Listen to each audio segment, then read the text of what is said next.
I made a video about Pascal's wager.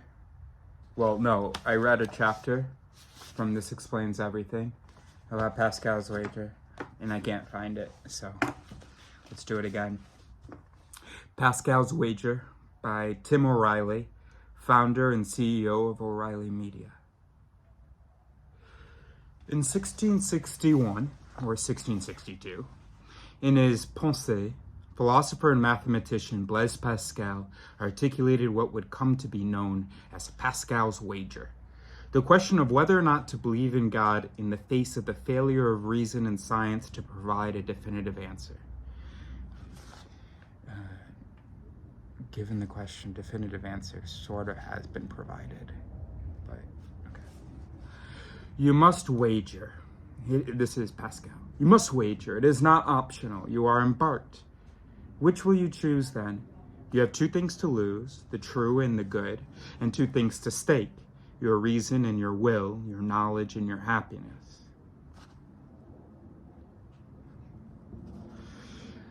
And your nature has two things to shun, error and misery. Your reason is no more shocked in choosing one rather than the other, since you must of necessity choose. And this is one point settled. But your happiness, let us weigh the gain and the loss in wagering that God is. Let us estimate these two chances. If you gain, this is not an estimation of the chances, this is an estimation of the potential results. If you gain all. If you lose nothing. Wager then, without hesitation, that he is. While this proposition of Pascal's is clothed in obscure religious language and on a religious topic, it is a significant early expression of decision theory, and stripped of its particulars, it provides a simple and effective way to reason about contemporary problems like climate change. We don't need to be 100% sure that the worst fears of climate scientists are correct in order to act. All we need to think about are the consequences of being wrong. Let's assume for a moment that there is no human-caused climate change, or that the consequences are not dire, and we've made big investments to avert it. What's the worst that happens? In order to deal with climate change, one, we've made major investments in renewable energy. This is an urgent issue even in the absence of global warming, as this was written in 2012. The International Energy Agency has now revised the date of peak oil to 2020, only 8 years from now. Of course, that changed because of what happened in 2020. Oil demand dropped because you may be familiar, there's a pandemic. And I don't really know what peak oil means or what the year is now, but based on my quick Google search, it seems to be peak oil is when demand reaches its peak, and it should be in 2026 now. It says, I saw the date. I saw the year 2026 somewhere. Two, we've invested in a potent new source of jobs. Three, we've improved our national security by reducing our dependence on oil from hostile or unstable regions. Four, we've mitigated the enormous off-the-books economic losses from pollution. China recently estimated these losses at 10% of GDP. We currently subsidize fossil fuels in dozens of ways by allowing power companies, auto companies, and others to keep environmental costs off the books by funding the infrastructure for autos at public expense, while demanding that railroads build their own infrastructure and so on. I didn't really understand that. We've renewed our industrial base, investing in new industries rather than propping up old ones. Climate skeptics like Bjorn Lomborg like to cite the cost of dealing with global warming. But these costs are similar to the costs incurred by record companies in the switch to digital music distribution, or the cost to newspapers implicit in the rise of the web. That is, there are costs to existing industries, but they ignore the opportunities for new industries that exploit the new technology. I have yet to see a convincing case made that the costs of dealing with climate change aren't principally the costs of protecting old industries. By contrast, let's assume that the climate skeptics are wrong. We face the displacement of millions of people droughts, floods, and other extreme weather, species loss, and economic harm that will make us long for the good old days of the current financial industry meltdown. Climate change really is a modern version of Pascal's wager. On one side, the worst outcome is that we've built a more robust economy. On the other, the worst outcome really is hell.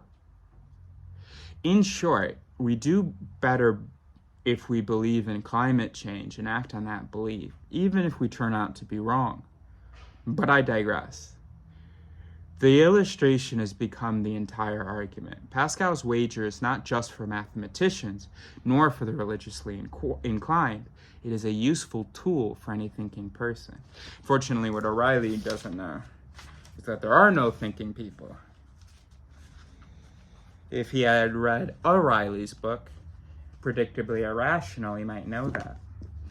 Fortunately, there are no thinking people, and so, including me, and so Pascal's wager is a tool to defend any stupid belief you have, or a good belief maybe, but it's used independently of whether or not it's a good belief or not. But anyway, so I want to present this to you in case, and maybe you do, you got sort of a smart friend who's on the right and who's religious, and when he does his pseudo-intellectual justification of his religious faith, he invokes Pascal's wager. And maybe he's like someone who would be like, I was talking to this guy the other day, he said, yeah, remember I said we haven't really had 41 degree, in Celsius, so it's, I don't know what it is in Fahrenheit, well over 100, 115 or something. We haven't had, he told me that they haven't had that in South Africa in a while, which goes to show, so his observation of the recent temperatures in his area of South Africa, and his interpretation and memory, by the way, of any thing, so it's not even that we can really trust his blah blah, but that for him is enough. He goes, oh yes, therefore global warming now. He says, actually, by the way, everybody says there's less ice in the north. I think I'm under attack. But in the south, in the Antarctic, apparently there's more ice recently. Anyway. So he's someone who maybe could, he hasn't with me, but could use Pascal's wager as some sort of a pseudo-intellectual justification. In which case, I could maybe say, Pascal's wager, eh? So what about climate change? So you're saying we might be wrong because of this, that, and the other. But what if we're not wrong? That would be the end of the world, right? Of course, because thinking people don't exist, he's not going to then go, oh, indeed, a contradiction in my reasoning. But just because I know that some of us like to pretend like thinking people exist, here's something you can try. And hopefully, if you meet someone who uses Pascal's wager to justify faith, but then also doesn't think that we should do anything about the possibility of climate change, of human-caused climate change, try to use the Pascal's wager for that as a tool and see what happens, to try to get him to reconsider. And you'll see that he won't. And you'll be like, oh shit, he's not reasonable like me. And then hopefully watch another video of mine and make that final step of realizing that you are not reasonable either. With some other topic, but no, with any topic actually. But okay.